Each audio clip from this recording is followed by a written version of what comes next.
With the success of my Payday 2 video, I wanted to make another Payday video, but instead of talking about Payday 2 again, I want to focus on Payday 3 and its future. Can Payday 3 ever recover? Can it become the proper sequel fans wanted from the beginning? Well, let's talk about it. Please sit back and enjoy the video. Alright, so as of editing this video, Payday 3 decided to drop a new video about the roadmap for 2026 of Payday 3. So I'm going to go and react to it because I didn't have time to edit the script to, put it into the video because I already am editing it. So there will be a timestamp for when you want to skip to the main part of the video. So if you don't want to though, please sit back and enjoy. All right, so let's talk about May. In May, we'll have another heist rework. This time it'll be Turbid Station. We'll also add some new heist rework contracts into the system. So again, more of these things every month. We'll also be adding in a new weapon pack. I know you guys have been asking for weapons for quite some time now. I don't really care about the weapons. I just want better weapon gunsmithing. Into the mix. We're also going to be changing the way overkill weapons work in the game. We're going to be adding mods to them. So this is intended to give you more agency in your playstyle with the different overkill weapons, putting more of that choice in your hands for how you want to play and which weapon you want to choose. And at the same time, this system allows us to continue to grow and expand it over time if we want. If it's something that resonates with you guys, we can put more into it, and it gives us some place to go that will make it bigger and better than it is in this first iteration. That's really good to hear. I don't know how I feel about locking it behind a paywall because I already do not like how they locked Jacket's overkill weapon behind his paywall, but I get why they have to do it, obviously because they have to make their money back. Modding the overkill weapons is going to be a very good idea because the overkill weapons already feel kind of bland and pretty, I think, underpowered for what they're supposed to be.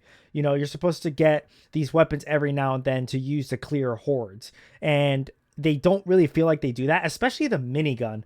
I don't know if I'm using it wrong, but I don't have all my overkill weapons leveled up fully, so that could be a reason why. But I feel like a lot of these overkill weapons just aren't viable, except maybe the sniper and the grenade launcher, maybe the bat if you're going for like a self going build.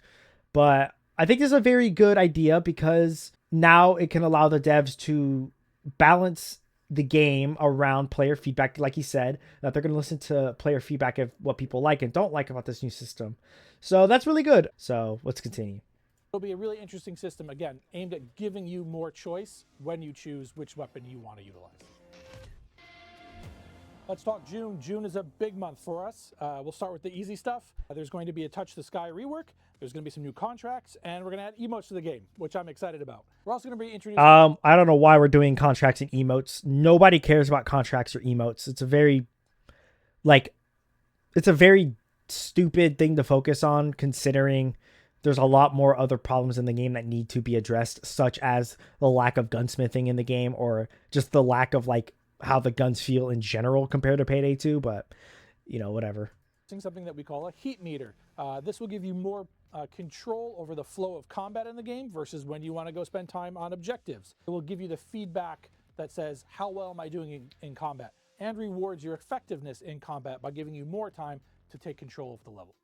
Okay, so that kind of sounds like Threat, like they're bringing back Threat.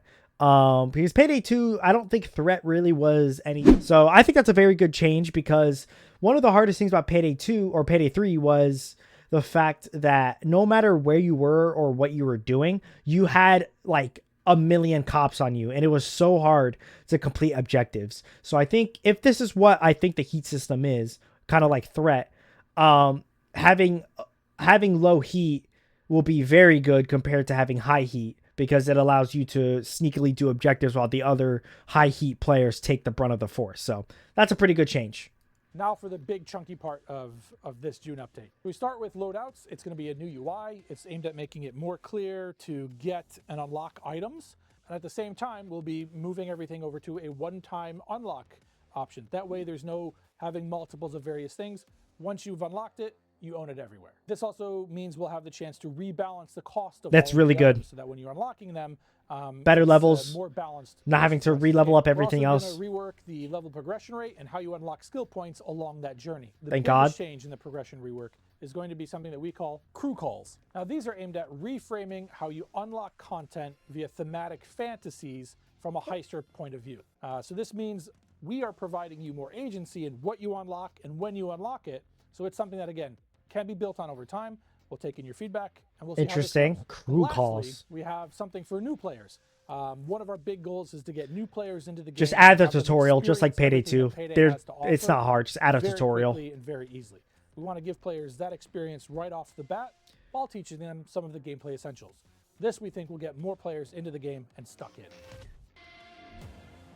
But we will have a new heist rework and some new contracts coming out in July. So you have that to look These forward to. goddamn contracts. And No with one that, cares about contracts. Thank you all for listening, and speak again soon. Bye. Okay, not a bad video. I don't know why they keep focusing on contracts because no one cares about contracts. Payday 2 kind of had some sort of contracts with, like, you know, you could do some challenges for your guns here and there. Contracts is such a low level priority, and I know that's more of just like a monthly refresh just to keep you, you know, kind of grinding, but that's so stupid when we have other big problems to worry about, like replayability, gunsmithing, overall just like quality of life changes.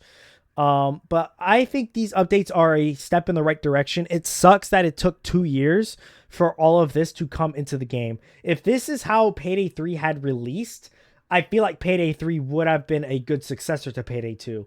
It still would have had its problems, but it just sucks to think that we are not in the timeline where Payday 3 released in this stage where everything is, you know, complete. We have all these heists. We have all these quality of life changes. We have all of these cool systems in the game. But unfortunately, we don't live in that timeline. But anyway, that is it for this reaction. Please enjoy the rest of the video. If you have any feedback, please let me know in the comments. And I'll see you on the next one. Enjoy the video.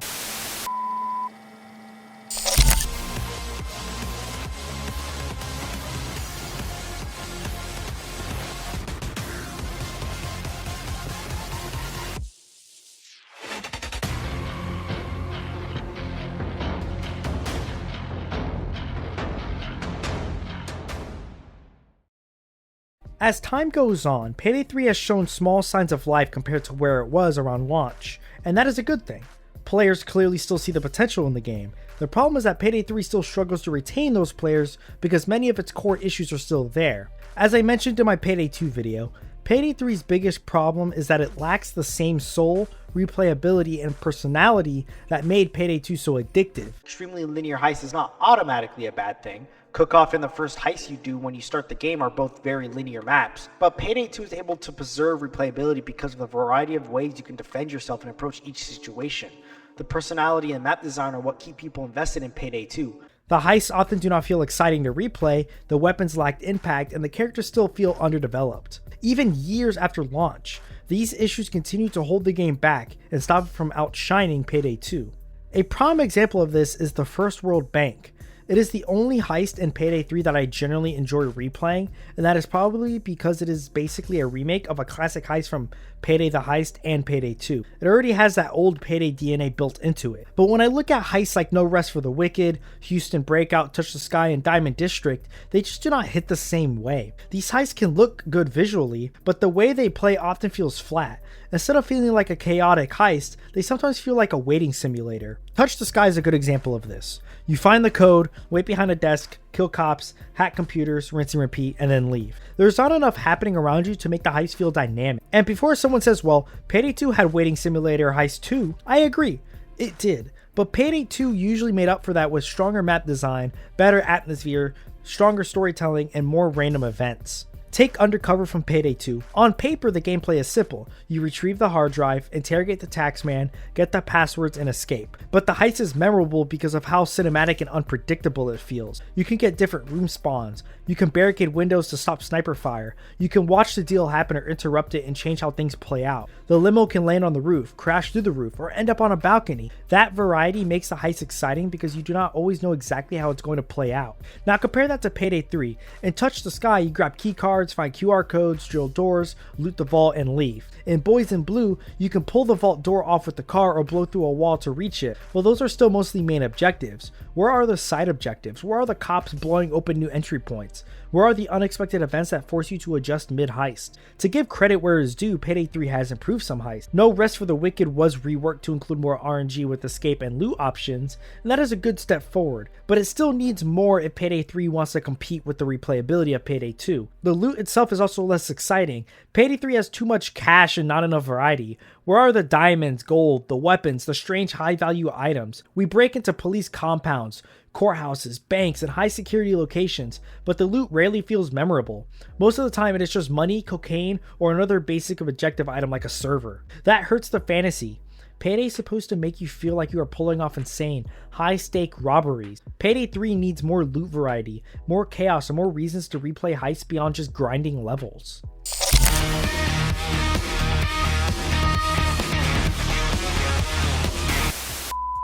Payday 2, even on death sentence, still allowed you to feel like John Wick.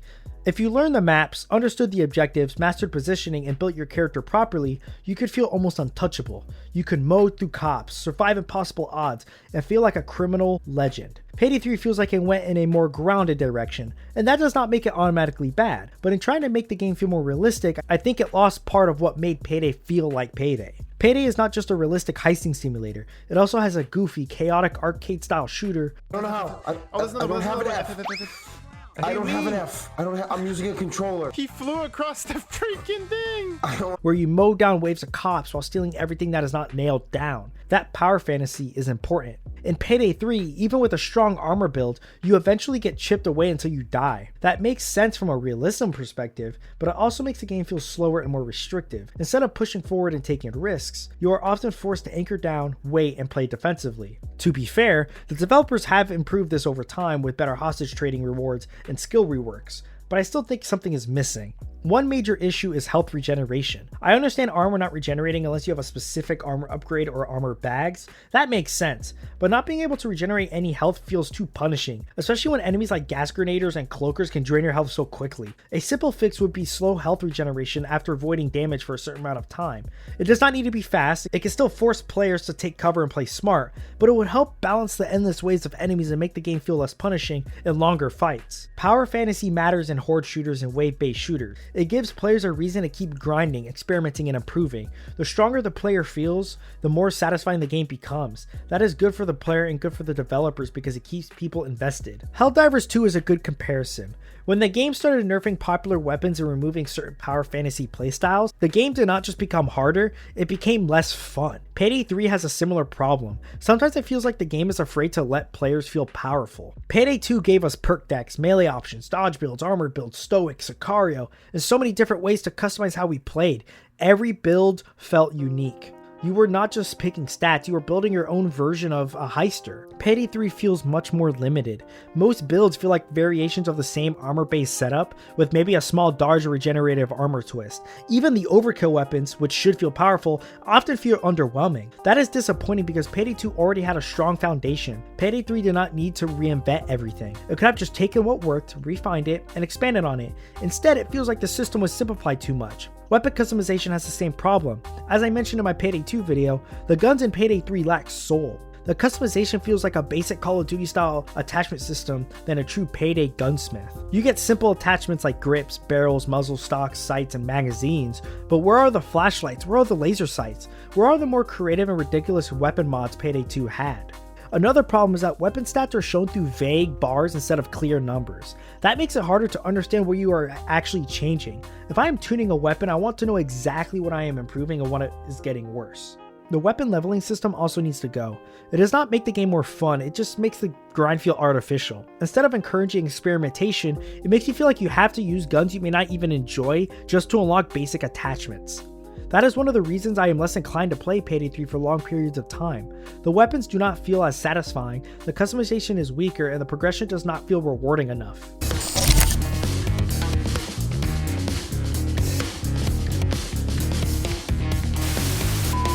This will be the shortest segment of the video, but I still think it matters. Payday 2's story was wacky, confusing, and eventually went into a supernatural territory. But it was also interesting, especially if you tried to go for the secret ending. God rest your soul if you actually did that. The story takes place after the Payday gang supposedly retired for good, but that quiet life doesn't last long as someone targets the crew, freezes their money, destroys their safety, and forces Dallas, Chains, Wolf, and Hoxton back into the criminal world. With Shade guiding them, the gang starts rebuilding from the ground up by pulling off heists across New York. They hit banks, armored trucks, nightclubs, galleries, and high-profile targets while trying to figure out who came after them. Eventually, the trail leads to John Concord, a powerful businessman who's connected to a private security company, kinda like Murky Water. From there, the gang starts striking back by stealing data, exposing dirty connections, rescuing Houston, and attacking Concord's money directly. After Concord's empire takes a hit, the story shifts into a new conflict involving corrupt cops, the Golden Dagger Triads, and the Platusi crime family, dragging the Payday gang into another criminal war. So in short, Payday 3 is about the gang being forced out of retirement, rebuilding their reputation, uncovering who betrayed them, and proving that even after everything, the Payday gang is still not done. On paper, that is not a bad setup. I actually like that Payday 3 is trying to tell a more grounded story compared to the supernatural twist of Payday 2. The animated cutscenes are also a good idea in theory because they help explain what is happening. The problem is that Payday 3's story does not feel as interactive or as mysterious as Payday 2's. Payday 2 had the lost tapes, which were collectible items hidden across different levels. Finding them gave you achievements, cosmetics, and more lore to dig into. The career mode also helped new and returning players understand the story without needing to look up a separate video. Payday 3 does organize the heists in order, which helps, but it still lacks the environmental storytelling that made Payday 2 more fun to explore. Payday 2 gave players reasons to pay attention, search the map, and piece the lore together themselves. Payday 2 also had the FBI files, which added another layer of RNG-style storytelling for players who wanted to dive deeper into the rabbit hole. That is what made Payday 2's world feel bigger than just the heists. Payday 3, by comparison, often feels like it's giving the player basic cutscenes and expecting that to be enough. The characters also need more personality. Payday 3 is still early compared to Payday 2's full lifespan, but I wish they had already done more with the crew and how they connect to the story. Pearl, for example, is one of the new original heisters, but so far she added nothing to the narrative. She needs stronger dialogue, more purpose, and more moments that make her feel essential. In Payday 2, characters like Duke and Jiro mattered to the lore. They had meaningful dialogue, connections to the world, and extra details you could discover through the safe house or the FBI files. Payday 3 does not have enough of that yet. Right now, it sometimes feels like the game expects players to not care about the story or to accept whatever basic explanation is given, but Payday fans do care. They care about the world, the characters, the secrets, and the ridiculous lore. Payday 3 needs to embrace that again.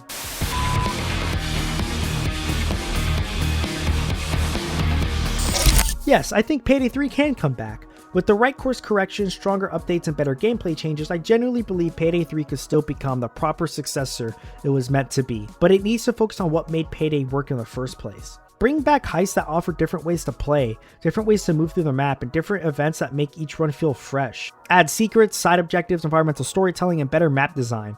Stop making players sit in a corner trying not to waste armor, and start making heists feel chaotic and alive again. The game also needs to move further away from strict realism. Realism is part of what hurt Payday 3 at launch. The developers have been dialing it back with updates, which is good, but they still need to fully understand the balance. Players should feel powerful without being completely brainless. They should be able to dominate if they play well, but still get punished if they overextend. The skill system also needs more work. The current skill tree has interesting ideas, but it can be confusing for newer players and even returning players like myself. Payday 2's system was easier to understand because it was more direct. Payday 3 needs that clarity. Weapons also need to feel stronger. They need better sound, better impact, and better customization. Players should feel like they're building their own unique loadout, not copying the same few meta builds everyone else is using. The amount of similar guns and builds I've seen since coming back to Payday 3 is honestly astonishing. The heisters need more personality too. Make them react to the map, make them comment on what is happening, make them witty, funny, angry, and chaotic. Payday should not feel sterile. It should feel loud, stylish, and ridiculous. I think the game would benefit from leaning more into an 80s action movie tone with goofy one-liners and more exaggerated character moments. If Payday 3 makes these changes, I do think it can recover. Only time will tell, of course, but I'm still hopeful because it does seem like the developers are listening. They have added many changes players have asked for, and they continue to respond to feedback. That is a big step in the right direction. Now they just have to keep going.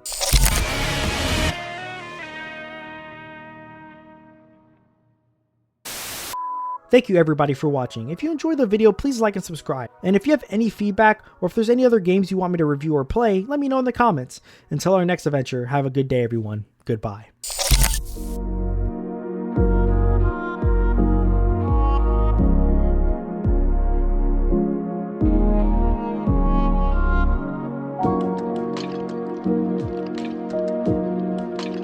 Bye.